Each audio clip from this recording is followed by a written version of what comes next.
Cross product of two vectors.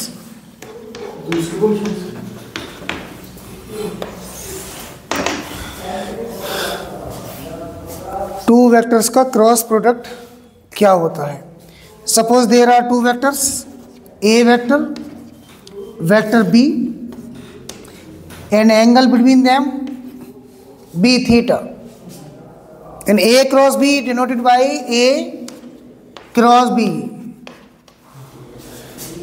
Cross product, or you can say vector product, both are same.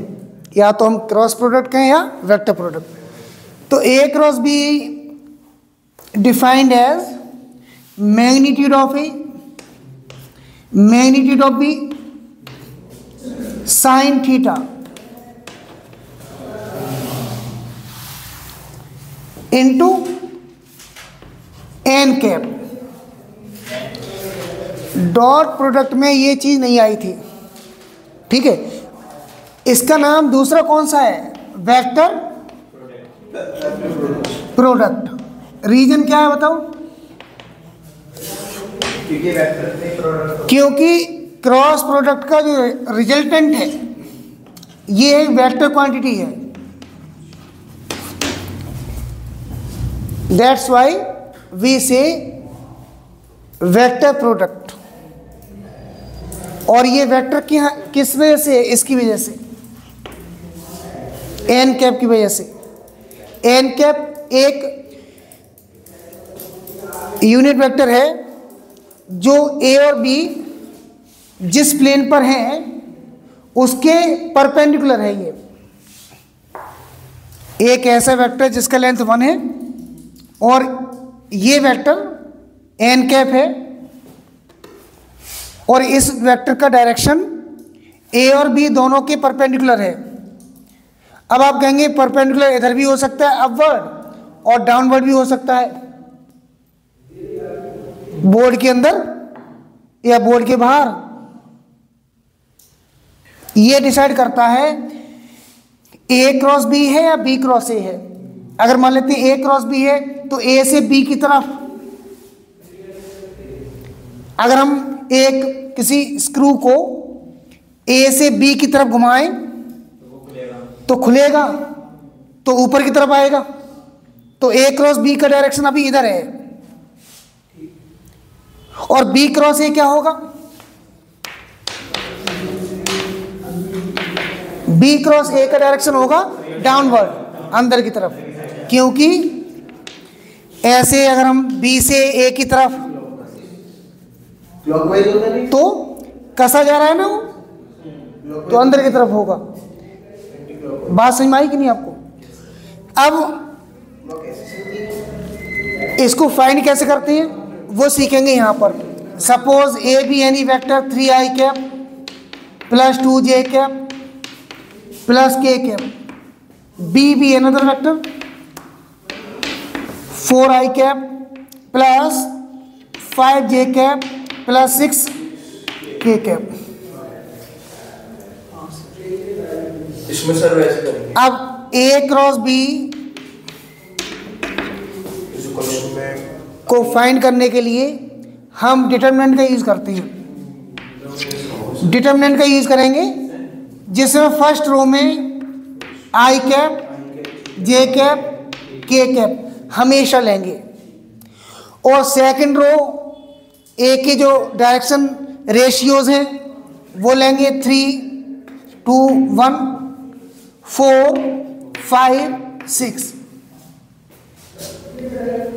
Sir अगर इसमें minus कोई चीज होती तो माइनस, अगर कोई माइनस का यहाँ मान लेते, ये माइनस का k होता तो यहाँ -1 लेते,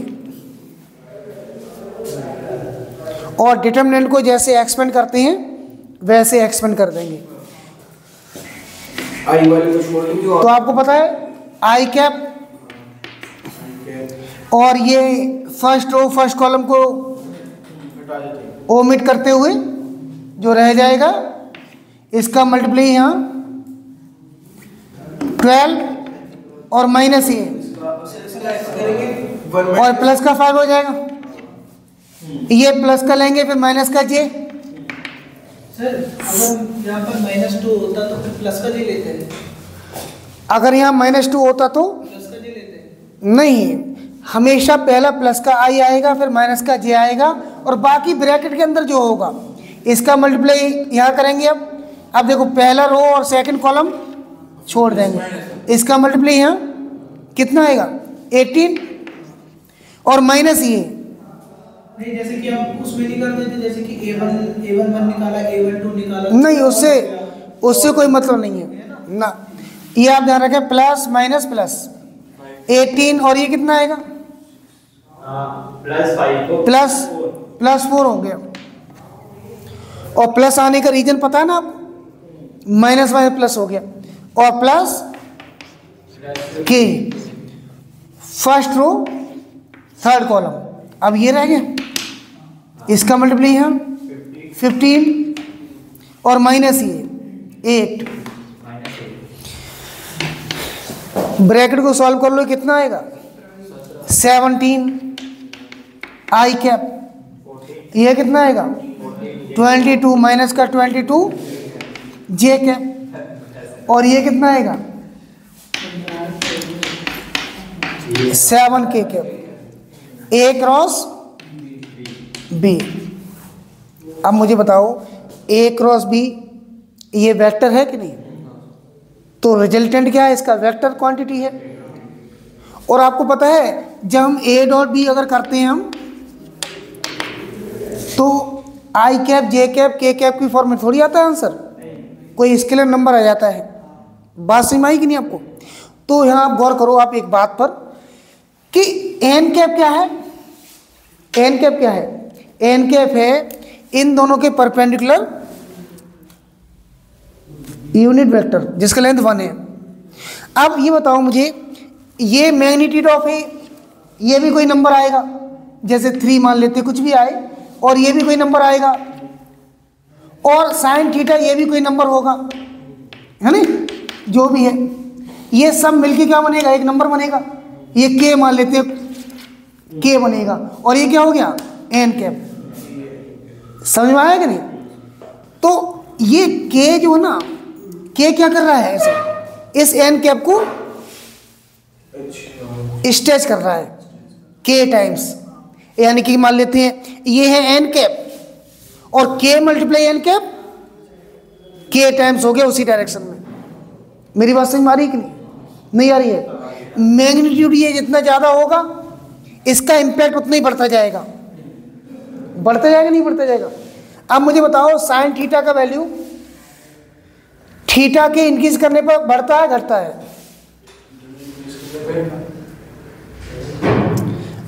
अगर ये साइन थीटा है और थीटा जो है ये हम इंक्रीज कर रहे हैं 0 से लेके 90 डिग्री तक, तो इस इंटरवल में ये पूरा वैल्यू बढ़ेगा कम होगा, बढ़ेगा कि नहीं बढ़ेगा। इसका मतलब ये हुआ अगर एंगल बढ़ाएंगे हम 0 to 90 के बिटवीन, तो इसका रिजल्टेंट भी बढ़ेगा 90 तक, क्योंकि 90 के बाद घटना स्टार्ट हो जाता है, डिक्रीज होना स्टार्ट हो जाता है। तो 90 के बाद अगर बढ़ाते हैं इसे हम इनके बिटवीन एंगल, तो ये टोटल मैग्नीट्यूड कम होगा, समझिए। बहरहाल हमारा मतलब ये है कि एन कैप का मीनिंग क्या है, और एन कैप एक यूनिट वेक्टर है जो ए और बी दोनों के परपेंडिकुलर है, और ये जो यहाँ से यहाँ तक जो आ रहा है ये वाली चीज़, ये कोई नंबर है स्केलर जो कि हमने बताया के टाइम्स ऑफ एन कैप, ठीक है। अब क्वेश्चन ये आता है कि find the unit vector perpendicular to A and B. A और बी के परपेंडिकुलर यूनिट वेक्टर बताना है। तो पहले क्या करेंगे हम, ए और बी के परपेंडिकुलर वेक्टर फाइंड करेंगे इनका क्रॉस करके, और जो क्रॉस आ जाएगा इसका लेंथ तो हमें पता नहीं कितना है, ये एक वेक्टर है। अब हमें इसी वेक्टर का फाइंड करना है यूनिट वेक्टर, कितना यूनिट। तो क्या करना चाहिए, इसके मैग्नीट्यूड का डिवाइड कर देंगे, इसका मैग्नीट्यूड निकालिए पहले, उसका डिवाइड कर देंगे। जैसे मान लेते हैं ये वेक्टर से तो करेंगे, ये मान लिया, ये वेक्टर मान लेते हैं सी है, क्या मान लिया हमने, ये मान लिया सी है, क्या है, सी वेक्टर है, और सी वेक्टर इन दोनों के परपेंडिकुलर है, और सी है क्या, ए क्रॉस बी। ये तो एज्यूम कर लिया हमने, हमें निकालना है सी कैप, जो इन दोनों के परपेंडिकुलर है। तो सी कैप के लिए क्या करें बताओ, सी कैप क्या होगा, सी वेक्टर अपॉन इसका मैग्नीट्यूड। बात समझ में आई कि नहीं आपको। अब यही क्वेश्चन ऐसा होता है कि हमें वेक्टर निकालना है, इन दोनों के नॉर्मल हो, परपेंडिकुलर हो, और जिसका लेंथ जो है 5 यूनिट हो, कितना हो, इसी डायरेक्शन में कितने यूनिट हो, 5। तो ये तो आपका सी कैप आ गया। तो हम क्या करेंगे, सी कैप में 5 का मल्टीप्लाई कर देंगे, तो कितना आ जाएगा, 5 टाइम्स बढ़ जाएगा ऊपर। ये जितना चाहे उतना निकाल सकते हैं उसका लेंथ, लेकिन उससे पहले हमें क्या निकालना पड़ेगा, उसका यूनिट वेक्टर, 1 लेंथ वाला। बात समझ आ रही है कि नहीं। उसके बाद हम मान लेते हैं हमें निकालना है, उसका मल्टीप्लाई करना पड़ेगा हमें, जितने टाइम से हमें करना है उसे। बात समझ में आई कि नहीं। अगर दो वेक्टर के परपेंडिकुलर वेक्टर निकालना हो तो पहले दोनों वेक्टर का क्रॉस प्रोडक्ट करते हैं, क्रॉस प्रोडक्ट करने के बाद जो रिजल्टेंट आता है वो दोनों वेक्टर के कैसे होता है, परपेंडिकुलर। अगर दो वेक्टर के परपेंडिकुलर वेक्टर निकालना हो तो पहले क्या करेंगे, क्रॉस प्रोडक्ट। क्रॉस से क्या निकल आएगा, एक परपेंडिकुलर वेक्टर जो ए और बी के परपेंडिकुलर होगा। अब उसका लेंथ पता नहीं होगा आपको, अब हमें निकालना है उसी डायरेक्शन में जिसका लेंथ हो 8 यूनिट। तो पहले निकालेंगे उसका यूनिट वेक्टर, उसमें मल्टीप्लाई कर देंगे जितना पूछा है, ठीक।